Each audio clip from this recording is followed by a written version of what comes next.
A top engineering body in South Africa has issued a warning, and that warning highlights the systemic problems we have within our governance system and within our constitutional framework. And I find it interesting that the CEO of this engineering organization would actually say that the constitutional framework is a problem. So in this article from Business Tech, it says that top engineers issue a warning about South Africa, and this article has come out about a week ago, but it is still extremely relevant today and will be until we change our governance system. South Africa has moved beyond isolated infrastructure failures and is now facing a systemic breakdown driven by governance failures. This is the warning from the South African Institute of Civil Engineering, or SAICI, which represents around 15,000 industry professionals. This includes approximately 7,500 to 8,000 registered as active paying members. So this is a professional engineering organization you register with to keep you accountable as an engineer, something that doesn't exist within politics. And she kind of touches on this.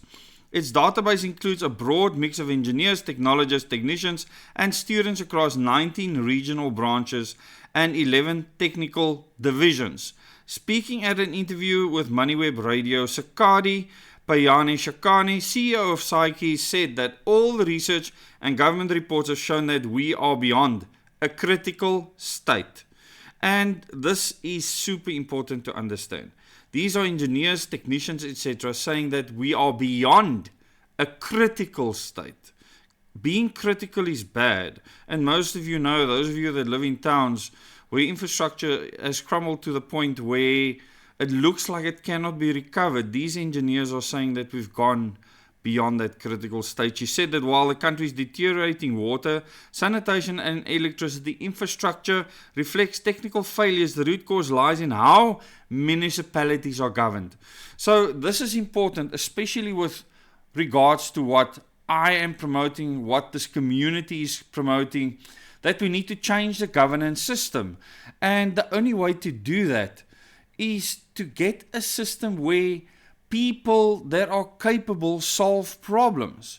As much as these are technical failures from an infrastructure perspective, it's also governance architecture.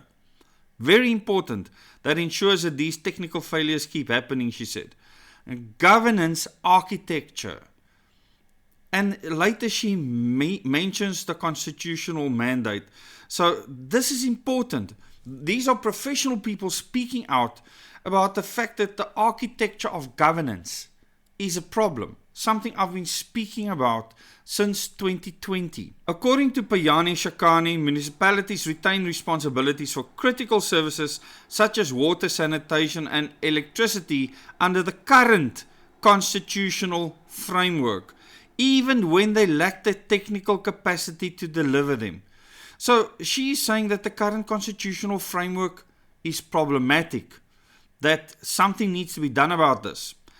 And I quote, fundamentally governance problems comes with engineering consequences. Absolutely. Municipalities hold all the protected mandates for water, for sanitation and electricity. Municipalities hold protected mandates. This is the key. And even when they lack the technical capacity to deliver them, they still keep that mandate. She argued that the current system effectively protects failing institutions instead of safeguarding residents' rights to reliable basic services. She's highlighting that the governance system is broken, that the constitutional framework needs to be upgraded, changed. As I've said for so long, here you have the CEO of a professional institution that look after the responsibilities of engineers, technicians, etc., telling us the exact same thing. Payane Shakani said South Africa has reached a point where municipalities that cannot manage essential infrastructure should lose their responsibilities. So she is saying that the constitutional framework should change. That's basically what she's saying, which means constitutional change. She explains that when municipalities cannot properly operate water infrastructure due to a lack of required technical expertise, those responsibilities should be transferred elsewhere. Now, when you have your main governance in local government, and you can elect your leaders directly there, your mayors, your councillors, etc. You can hold them directly to account. It's not that they can hide behind parties anymore, and this is the big problem. If you cannot hide behind parties, you can individually be held accountable. Like every engineer and technician that registered with SARCI has to have certain criteria, credentials, and upkeep of relevant information to remain registered with them. This is important because politicians have none of that. And this is hugely problematic within our constitutional democracy. So she is saying that this needs to change. So the ability to reassign functions like water reticulation when a municipality is not coping and they don't have the correct technical team to ensure that they can deliver these should be taken away from them.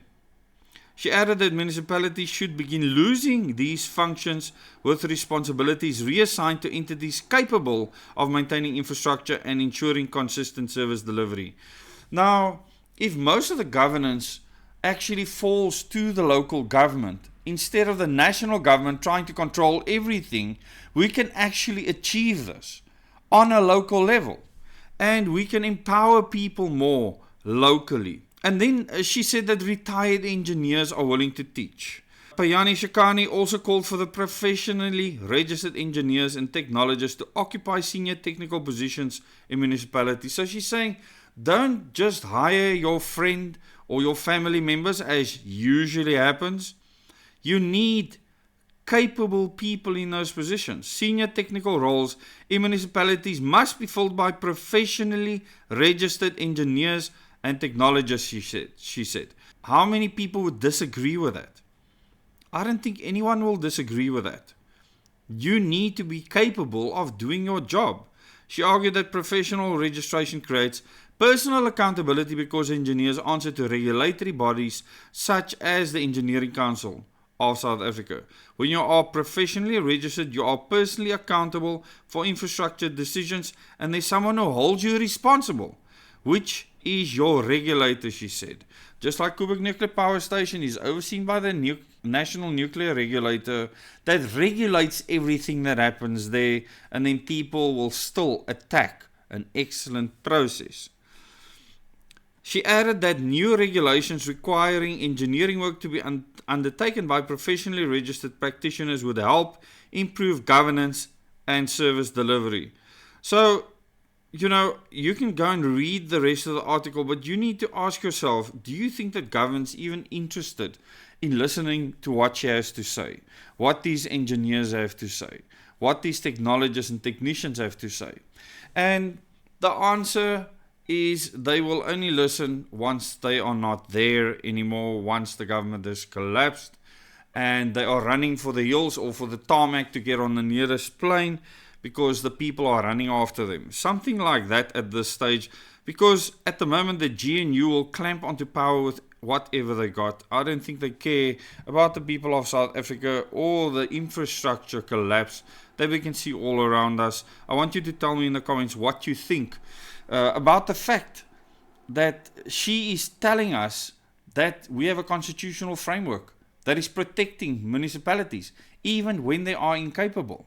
She's highlighting a problem with the constitutional framework. She's highlighting a problem with the governance structures. These are important things that I've been talking about for a long time, that my wife Lauren has been talking about for a long time, that she is trying to change through the organic humanity movement, that people can vote for in elections, that wants to change the governance system so that we can fix these things. And engineers, technologists, technicians can absolutely be a part of that solution. And I'm sure they are dying to get involved instead of family, friends and cronies that have been appointed by politicians. Tell me in the comments how you feel about this. Thanks so much for watching. Please consider subscribing to this channel, Double O Des, where you will get information from a nuclear professional, someone that spent 8 years in counter-terrorism intelligence, that understand things behind the scenes, in a very different way to most people that just read mainstream media. And this channel has been absolutely hammered because of the type of information I put out there, especially when I try and correct the mainstream media on the reporting on Coburg. And this channel literally gets greylisted for it. So please do like this video, subscribe to the channel, comment so that more people can be shown this content. Thanks so much. Till the next video.